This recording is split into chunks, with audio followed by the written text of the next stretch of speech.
Assalamualaikum warahmatullahi wabarakatuh. Selamat pagi, salam sejahtera untuk kita semua. Perkenalkan, nama saya Emi Eka Sari SK Nurse MKes. Saya adalah salah satu dosen program studi S1 Ilmu Keperawatan Fakultas Kesehatan Universitas Megabuana Palopo.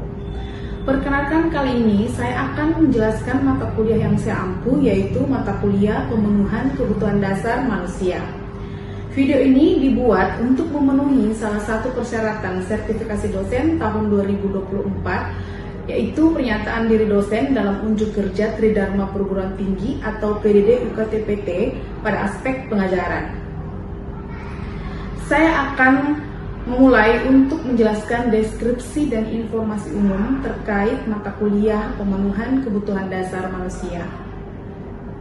Mata kuliah Pemenuhan Kebutuhan Dasar Manusia adalah mata kuliah wajib pada mahasiswa semester 1 Fakultas Kesehatan Universitas Megabuana Palopo. Mata kuliah ini terdiri dari 4 SKS, yaitu 2 SKS teori dan 2 SKS praktek laboratorium. Mata kuliah Pemenuhan Kebutuhan Dasar Manusia adalah mata kuliah yang membahas tentang berbagai konsep, prinsip dan keterampilan klinik keperawatan untuk memenuhi berbagai kebutuhan manusia yang mencakup kebutuhan aktivitas dan latihan, kebutuhan oksigenasi, kebutuhan cairan dan elektrolit, kebutuhan istirahat dan tidur, kebutuhan nutrisi, kebutuhan eliminasi, kebutuhan rasa aman dan nyaman, dan kebutuhan perawatan diri. Adapun capaian pembelajaran mata kuliah ini, yang pertama yaitu mahasiswa mampu memahami tentang berbagai konsep, prinsip, dan keterampilan klinik keperawatan untuk membantu memenuhi berbagai kebutuhan yang mencakup kebutuhan aktivitas dan latihan, kebutuhan oksigenasi, kebutuhan cairan dan elektrolit, kebutuhan istirahat dan tidur, kebutuhan nutrisi, kebutuhan eliminasi, kebutuhan rasa aman dan nyaman, dan kebutuhan perawatan diri. Yang kedua, mahasiswa mampu melakukan asuhan keperawatan dalam memenuhi berbagai kebutuhan manusia yang mencakup kebutuhan aktivitas dan latihan, kebutuhan oksigenasi, kebutuhan cairan dan elektrolit, kebutuhan nutrisi, kebutuhan rasa aman dan nyaman, kebutuhan eliminasi, dan kebutuhan perawatan diri. Adapun pokok bahasan pada tahap teori yang pertama yaitu kebutuhan dasar manusia, kemudian yang kedua adalah konsep dan prinsip pemenuhan kebutuhan aktivitas dan latihan, dan asuhan keperawatan pemenuhan kebutuhan aktivitas dan latihan. Yang ketiga adalah konsep dan prinsip pemenuhan kebutuhan oksigenasi dan asuhan keperawatan pemenuhan kebutuhan oksigenasi. Yang keempat adalah konsep dan prinsip kebutuhan cairan dan asuhan keperawatan pada pemenuhan kebutuhan cairan. Yang kelima, konsep dan prinsip kebutuhan istirahat dan tidur dan asuhan keperawatan pemenuhan kebutuhan istirahat dan tidur. Yang keenam adalah konsep dan prinsip pemenuhan kebutuhan nutrisi dan asuhan keperawatan pemenuhan kebutuhan nutrisi. Yang ketujuh adalah konsep dan prinsip pemenuhan kebutuhan eliminasi dan asuhan keperawatan pemenuhan kebutuhan eliminasi. Yang kedelapan adalah konsep dan prinsip pemenuhan kebutuhan rasa aman dan nyaman dan asuhan keperawatan pemenuhan rasa aman dan nyaman. Yang kesembilan adalah konsep dan prinsip pemenuhan kebutuhan kebersihan diri dan asuhan keperawatan pemenuhan kebutuhan kebersihan dan perawatan diri. Adapun pada tahap praktek laboratorium, mahasiswa akan melakukan prosedur tindakan seperti range of motion, ambulasi, kemudian pengaturan posisi, pemasangan oksigenasi, kemudian pemasangan infus, pemasangan NGT, pemasangan kateter, dan perawatan personal hygiene. Adapun metode pembelajaran yaitu 1. Ceramah, kemudian diskusi, kemudian interaktif learning, studi kasus. Selanjutnya pada tahap praktikum yaitu demonstrasi, kemudian role play, dan simulasi. Evaluasi hasil pembelajaran pada mata kuliah ini didapatkan dari kehadiran kuis interaktif, penugasan baik mandiri maupun kelompok, kemudian ujian tengah semester dan ujian akhir semester. di mana kuis interaktif dilakukan sebanyak 5 kali, kemudian penugasan terstruktur baik mandiri maupun kelompok sebanyak 5 kali, diskusi kelompok di mana penilaiannya dilihat dari keaktifan masing-masing kelompok. Kemudian untuk UTS itu adalah multiple choice dan UAS juga multiple choice. Pembobotan setiap bentuk evaluasi pembelajaran di mana kehadiran 20%, kemudian kuis 5%, penugasan baik mandiri maupun kelompok sebanyak 10%, diskusi sebanyak 10%, kemudian UTS sebanyak 30% dan pembobotan hasil belajar sebanyak 100%. Demikian informasi yang saya sampaikan mengenai mata kuliah pemenuhan kebutuhan dasar manusia untuk mahasiswa program studi S1 Ilmu Keperawatan Fakultas Kesehatan Universitas Megabuana Palopo. Berikut merupakan cuplikan proses pembelajaran yang saya lakukan secara tatap muka di ruangan kelas. Selamat menyaksikan. Bismillahirrahmanirrahim. Assalamualaikum warahmatullahi wabarakatuh. Waalaikumsalam warahmatullahi wabarakatuh. Apa kabar hari ini? Baik. Ya, jadi semua sehat-sehat ya, tetap semangat ya. Jadi hari ini adalah hari pertemuan kita yang kedua, di mana sebelumnya kita sudah pertemuan awal terkait kontrak kuliah dan pembahasan materi yang akan kita bahas selama 1 semester ke depan. Adapun materi yang kita bahas nantinya yaitu terkait pemenuhan kebutuhan dasar manusia. Pemenuhan kebutuhan dasar manusia contohnya seperti pemenuhan kebutuhan dasar apa? Yang kemarin saya sudah paparkan. Pemenuhan kebutuhan aktivitas fisik dan latihan, kemudian oksigenasi, kemudian selanjutnya pemenuhan kebutuhan cairan dan pemenuhan tidur. Lanjut pemenuhan kebutuhan nutrisi. Yang keenam pemenuhan kebutuhan eliminasi.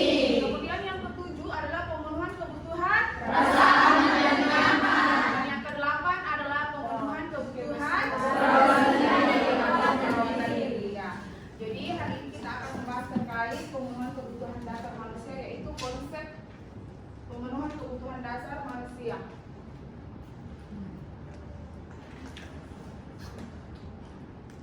Ya, konsep kebutuhan dasar manusia, saya kira kalian sudah paham apa sih itu kebutuhan dasar manusia. Ya, jadi menurut Potter dan Perry tahun 97 bahwa kebutuhan dasar manusia itu adalah merupakan unsur yang dibutuhkan oleh manusia dalam mempertahankan keseimbangan baik itu fisiologis maupun psikologis yang tentunya bertujuan untuk mempertahankan kehidupan dan kesehatan.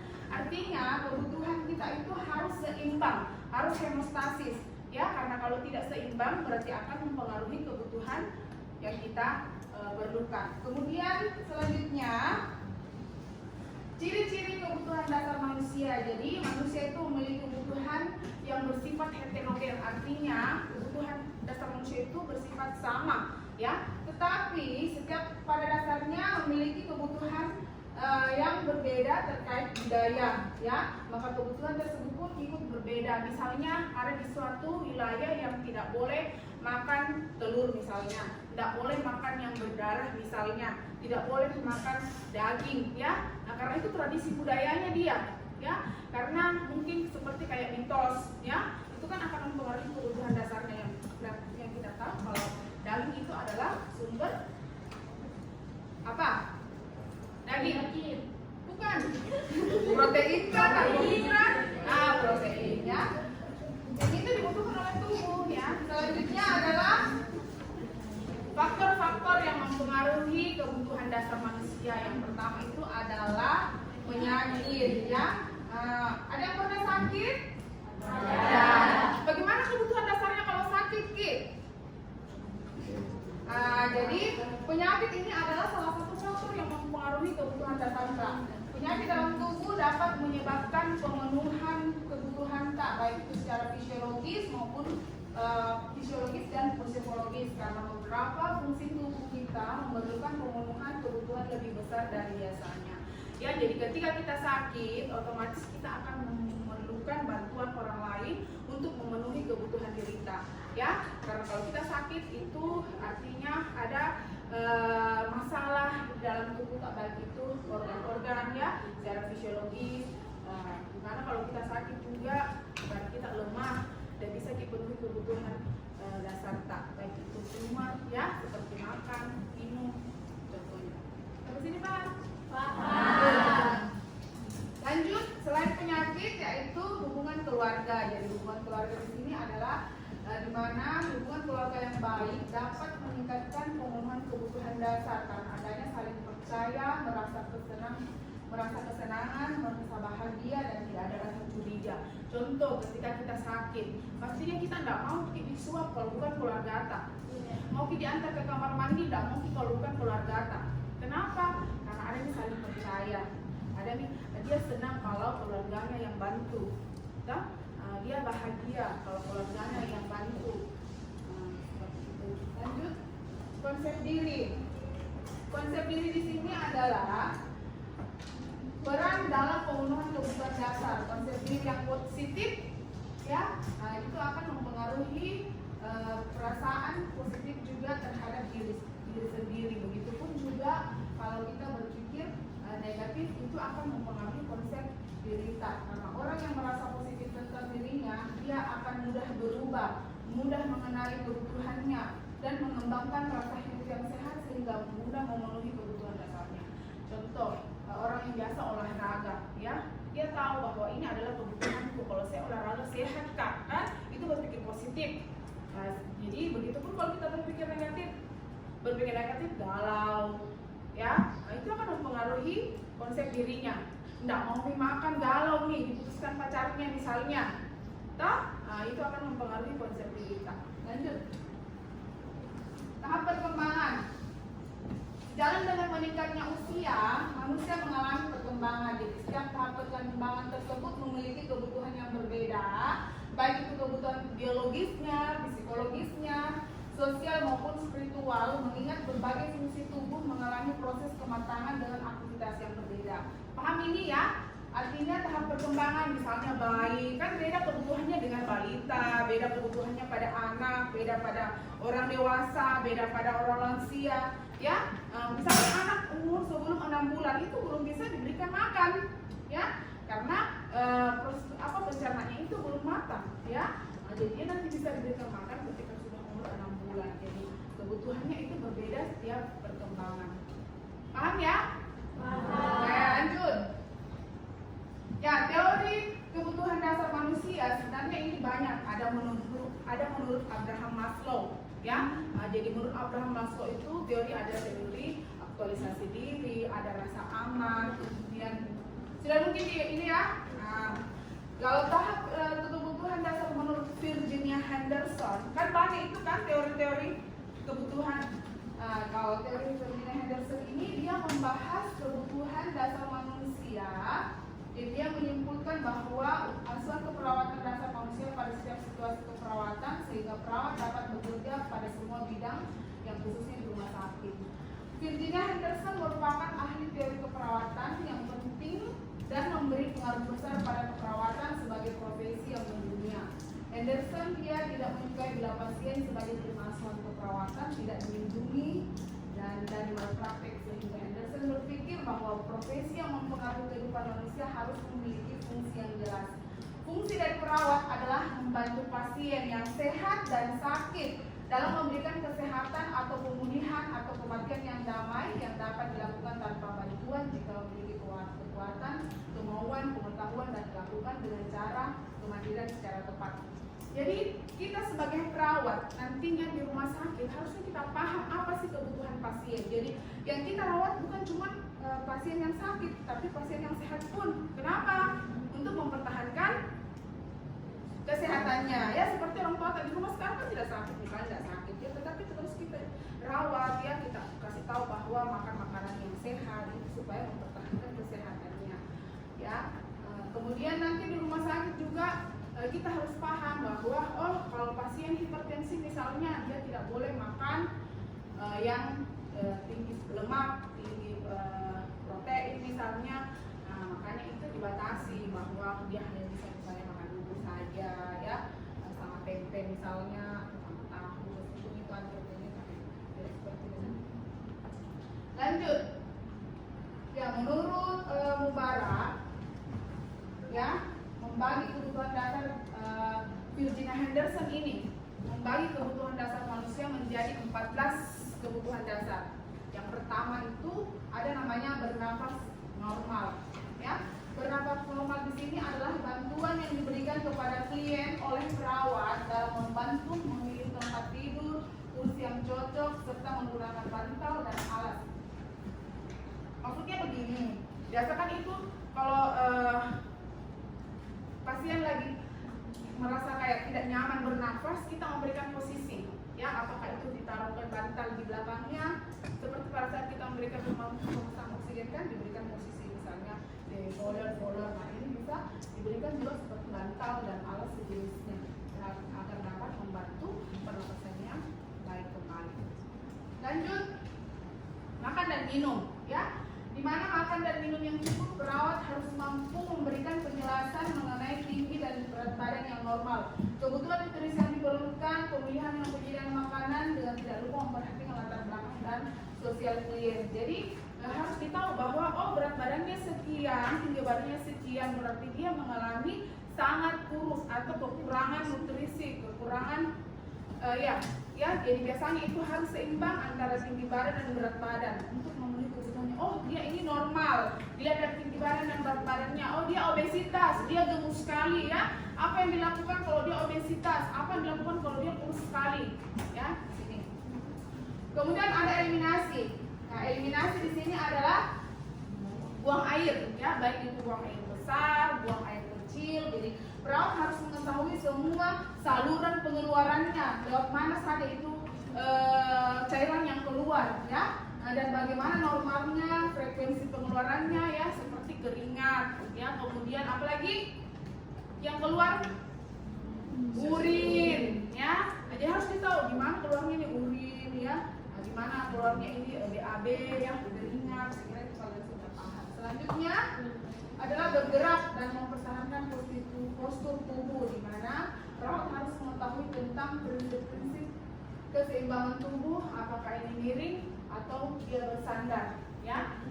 Ketika kita memberikan posisi pada pasien, posisi pasien enak kita rasa Pak kalau misalnya seperti ini, balik kiri, balik kanan, ya. Jadi kita harus memberikan posisi-posisi yang seimbang, yang memberikan nyaman pada pasien. Tidur dan istirahat, jadi perawat harus mengetahui intensitas tidur pasien yang baik dan menjaga lingkungan nyaman dan istirahat. Berapa jam ini untuk tidur yang normal? 8 jam, ya. Jadi kalau kita nanti di rumah sakit diberitahukan pada pasien kalau sudah jam waktunya tidur, ibu sekarang waktunya istirahat, baiknya sekarang istirahat ibu karena untuk istirahat atau kualitas tidur yang baik itu 8 jam, ya. Jadi memang kita perawat harus mengetahui semua kebutuhan dasar manusia, ya. Kenapa harus diberikan oksigen? Kenapa harus dipasangkan kateter? Kenapa harus dipasangkan infus? Ya, itu semua yang kalian harus paham.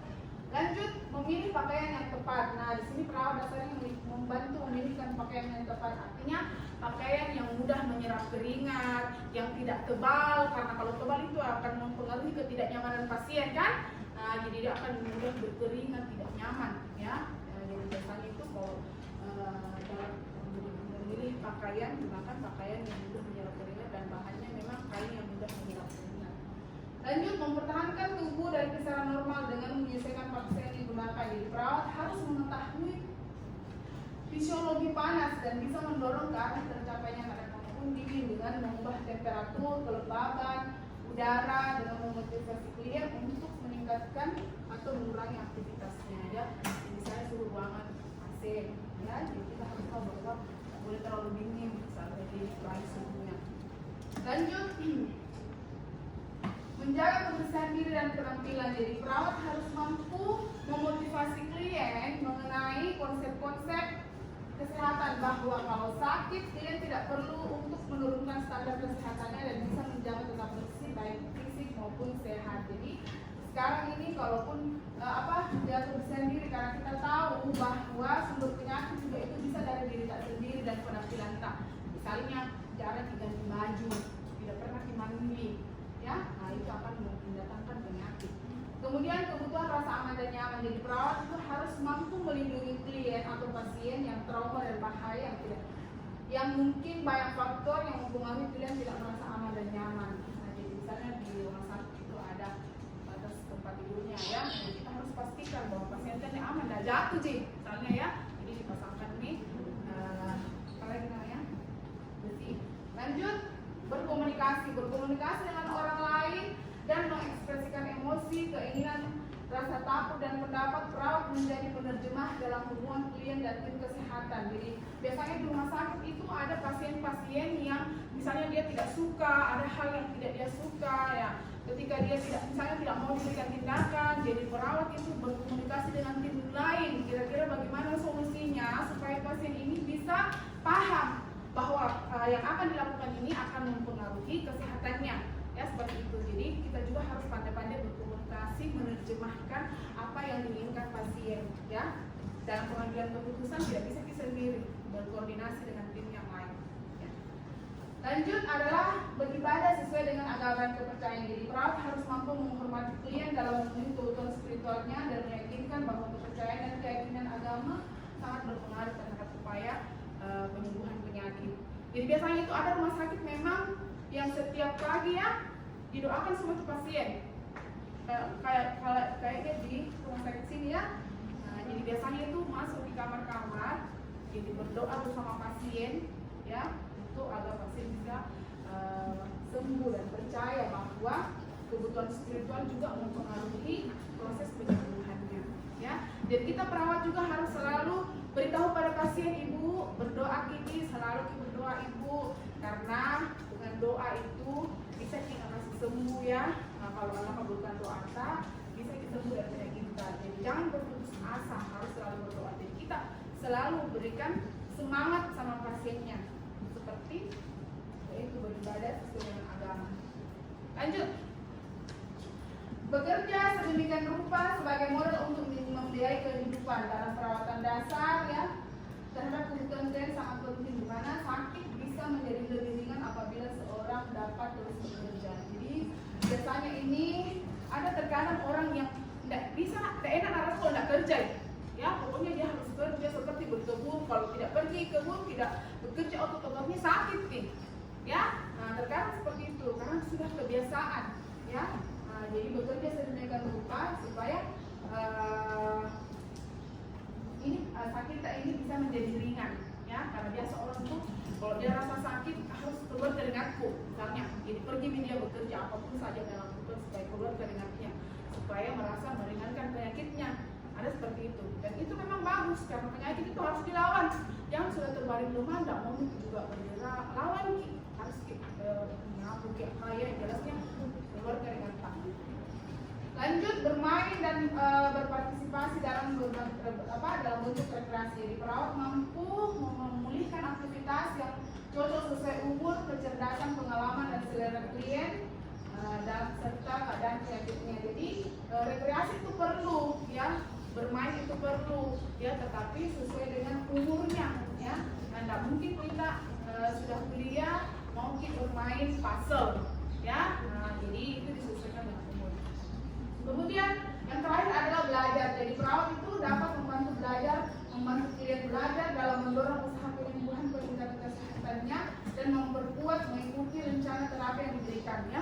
Misalnya penderita stroke, dia itu harus selalu latihan exercise. Jadi kita sebagai perawat kita kasih contoh, Pak, kalau setiap hari bisa kita kasih begini tangan ya. Jadi kita memberikan apalagi pelatihan yang ringan ya. Nah, supaya itu akan membantu otot-ototnya tidak kaku ya, sendi-sendinya tidak kaku. Bukan cuma pasien stroke, juga pasien-pasien yang lain yang misalnya terbaring tidur lama ya, jadi harus dilakukan exercise biar pembuluh darahnya aliran darahnya di tubuh darah itu lancar. Oke, sampai sini ada yang mau ditanyakan? Gratis kan? Sampai sini ada yang mau ditanyakan terkait kebutuhan dasar manusia? Tidak ada. Jadi kalau tidak ada, saya evaluasi kembali ya. Dari materi tadi ada beberapa faktor-faktor yang mempengaruhi kebutuhan dasar manusia. Yang pertama itu adalah faktor penyakit, kemudian yang kedua hubungan keluarga, yang ketiga kemudian yang keempat adalah tadi pemaparan materi terkait pemenuhan kebutuhan dasar manusia. Untuk selanjutnya saya akan berikan tugas ya, dimana tugas ini adalah kalian membuat kelompok nanti, dibagi-bagi kelompok, dimana setiap kelompok itu ada materinya. Contoh kelompok 1 pemenuhan kebutuhan oksigenasi ya, pemenuhan kebutuhan oksigenasi itu seperti apa contohnya ya, konsepnya seperti apa. Nah, nantinya juga kalian membuat asuhan keperawatan terkait kebutuhan oksigenasi. Jadi misalnya penyakit yang apalagi namanya terkait pemenuhan kebutuhan oksigenasi, berarti pasien-pasien yang mengalami gangguan pernapasan ya. Nah, contohnya apa? Asma ya. Jadi nanti itu kalian buat asuhan keperawatan tentang asma. Oke, paham sampai di sini? Jadi bagaimana, tidak ada lagi yang mau ditanyakan?